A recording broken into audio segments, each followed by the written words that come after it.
Olá, queridos amigos, queridas amigas. Louvado seja o nome do Senhor Jesus.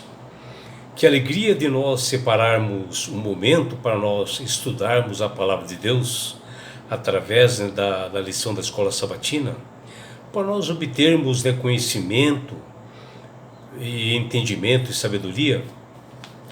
Que todos tenham um feliz dia. Vamos estudar a lição. E hoje, terça-feira, 11 de março de 2025, a lição 11 de hoje, ela tem como título O Cântico do Meu Amado. Deus, assim, de maneira espetacular e incrível, se manifestou nesse meio desse grande conflito cósmico, para atuar realmente e defender seus filhos. Mas muitas pessoas se perguntam, mas Deus não poderia ter feito mais para prevenir e remover o mal? Bom, o que nós observamos é que Deus, pela sua bondade e amor, ele agiu para respeitar o livre-arbítrio, para que pudesse favorecer as relações de amor entre ele e a humanidade, e assim ele agiu dentro de restrições morais. E a lição de hoje, baseada ali em Isaías capítulo 5, versículos de 1 a 4, nós vemos aqui a parábola da vinha má, onde aqui o profeta Isaías, ele canta essa parábola assim em forma de cântico, né? E ele fala sobre uma vinha, cujo proprietário das terras, ele fez de tudo para que se tivesse um bom relacionamento adequado, né, com os lavradores, que o profeta aqui chama esse dono da vinha de amado, que é o próprio Deus. E a vinha é chamada de o povo de Deus. Esse amado, ele escolheu assim um dos melhores lugares, uma colina assim fértil, que diz lá em Isaías 5:1, e ele cavou ali a terra, tirou as pedras, plantou as melhores mudas de videira e construiu assim um lagar, que diz lá em Isaías 5:2. Mas infelizmente só deu assim uvas brabas, uvas podres, assim, uvas azedas. E aqui o profeta quis passar uma mensagem a respeito de Deus, que ele é o dono da vinha, e o seu povo que era a vinha, e o relacionamento deles como foi, onde o profeta quis mostrar isto.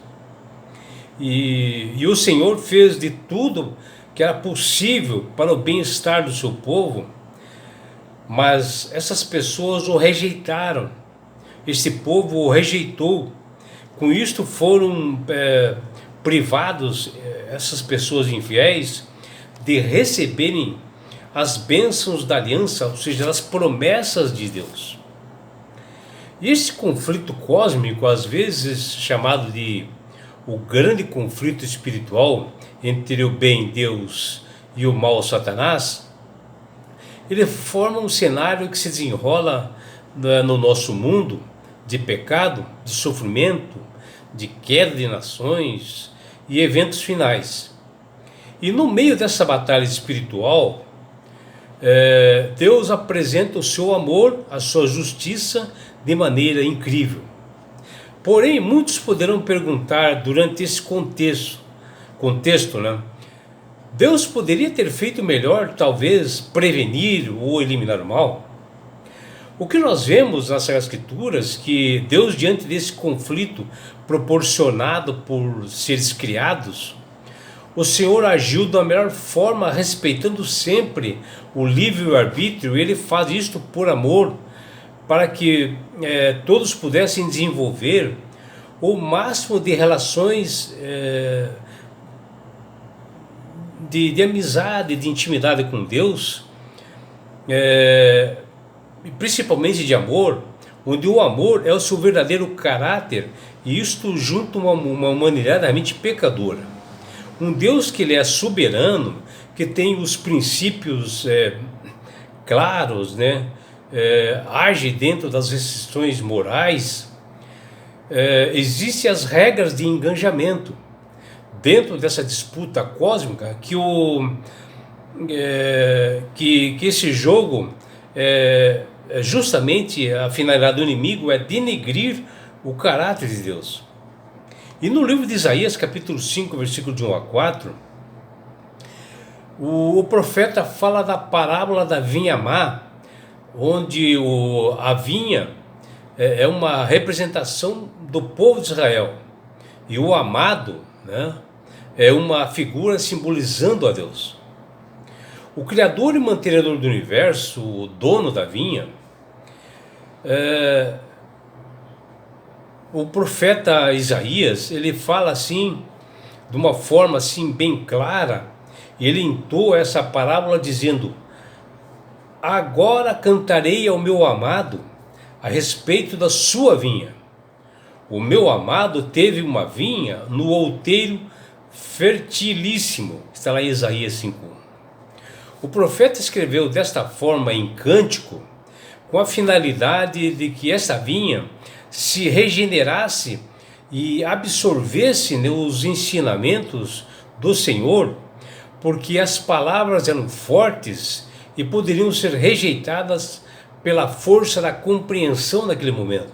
E assim, numa forma de cântico, as coisas eram mais suaves para o entendimento. A vinha, que é o povo de Israel, estava assim num estado assim deplorável, com grande acúmulo de bens. A avareza predominava entre eles, a embriaguez, a apostasia, o orgulho, o abandono da lei e o desprezo pela palavra de Deus era bastante constante. Eles já haviam maculado de forma vergonhosa o chamamento pelo qual Deus fez para a casa de Israel para se arrepender e voltarem para Ele.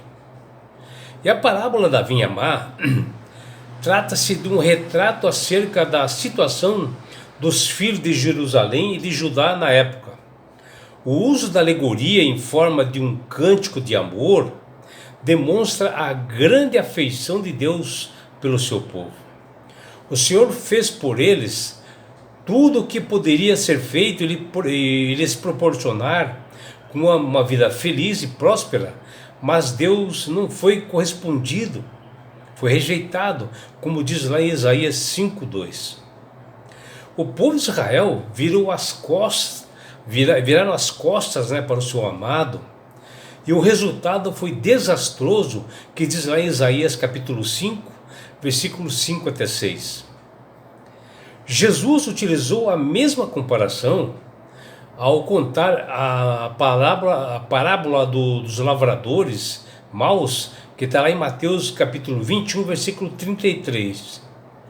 No discurso de Mateus, Cristo conta esta parábola e mais adiante ele termina o discurso com uma sequência de ais contra os escribas e fariseus da época, como está lá em Mateus 23, onde condena a religião hipócrita e seus frutos de injustiça.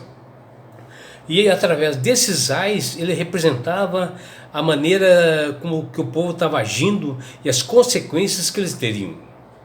E esse texto de Isaías 5 também pode ser aplicada à atuação mais ampla de Deus nesse testemunho de hoje. E também nesse mundo que nós vivemos hoje é muito bem representado para isso.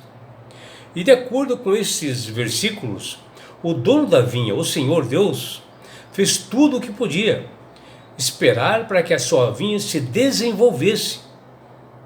A vinha deveria ter produzido bons frutos, mas produziram apenas uvas brabas, ou uvas azedas, ou talvez a tradução do hebraico, uvas podres. A grande preocupação de Deus desde o princípio, desde o início, tem sido com a forma como o pecado tem levado o seu povo a lidar assim como fosse um presente livre, arbítrio, né? Porque Deus deu essa liberdade para que eles pudessem entender realmente isto por amor. Por isso que Ele deu o livre-arbítrio. E nós acabamos de confundir liberdade com libertinagem e deturpamos o ideal de Deus com relação às nossas escolhas. Sobre isto, nos advertiu o apóstolo Paulo, que disse: porque vós, irmãos, fostes chamados à liberdade, porém não useis da liberdade para dar ocasião à carne, que está lá em Gálatas capítulo 5, versículo 13. E é por isso, meu amigo, minha amiga, que Deus tem falado com todas as pessoas através do Espírito Santo para aceitarem a Jesus como Salvador e Senhor. Porque a partir do momento que você aceitar Jesus como Salvador e Senhor da sua vida, observando seus estatutos e mandamentos, você passa a ser uma pessoa sábia, uma pessoa de entendimento, uma pessoa que sabe manusear bem as Escrituras e vai entender que Deus procurou fazer o melhor de todas as formas para realmente acolher os seus filhos como uma galinha acolhe os seus pintinhos por amor, mas acabaram rejeitando o nome de Jesus. E quando você aceita Jesus como Salvador e Senhor da sua vida, você ganhará de Deus esse presente que chama-se salvação. E com isto, na grande volta de Jesus a este mundo, que ele, Jesus, menciona lá em Mateus 24 e Lucas 21, ao voltar Jesus a esse mundo, ele levará você, seus filhos, sua família, seus amigos, todos nós, para as mansões celestiais. Um lugar, meu amigo, minha amiga, de onde não haverá mais morte, mais dores, mais aflições, não haverá mais perseguições. Você estará no céu. Você terá a oportunidade de abraçar seus entes queridos. Você terá a oportunidade de participar da grande bodas do Cordeiro, que é Jesus. E a oportunidade maior, meu amigo, minha amiga, que você terá é você estar assim, face a face com Jesus. Já imaginou?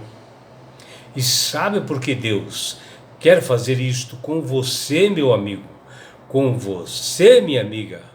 Porque Jesus te ama. Abraços do seu amigo João Carlos Amorim.